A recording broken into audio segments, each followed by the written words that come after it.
മരുഭൂമിയിൽ യഥേഷ്ടം കായ്ക്കുന്ന ഈന്തപ്പനകൾ ഇങ്ങ് കേരളത്തിലും അപൂർവമായി കായ്ച്ചത് നമ്മൾ കണ്ടിട്ടുണ്ട്. അത്തരത്തിലൊരു കൗതുക കാഴ്ചയിലേക്കാണ് ഇനി എറണാകുളം മൂവാറ്റുപുഴയിലെ ഒരു മസ്ജിദ് അങ്കണത്തിൽ കുലച്ചു നിൽക്കുന്ന ഈന്തപ്പന കാണാം.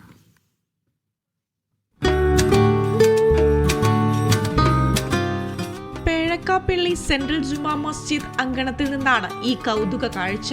മണലാരണ്യത്തിൽ മാത്രമല്ല, ഇങ്ങ് കേരളത്തിലെ കാലാവസ്ഥയിലും ഇവ കായ്ക്കുമെന്നതിന്റെ മറ്റൊരു നേർക്കാഴ്ച.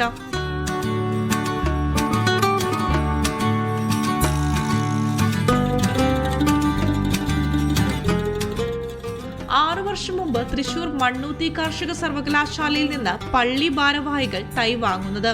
അവ നിരനിരയായി നട്ടുപരിപാലിച്ചു വരികയായിരുന്നു. പ്രകൃതിദത്തമായ അതിജീവന ശേഷിയുള്ള ഈന്തപ്പനകൾക്ക് വെള്ളമോ വളമോ നൽകിയിരുന്നില്ല. സ്വാഭാവികമായി പന വളരുകയും 6 വർഷങ്ങൾക്കിപ്പുറം കായ്ക്കുകയും ചെയ്തു.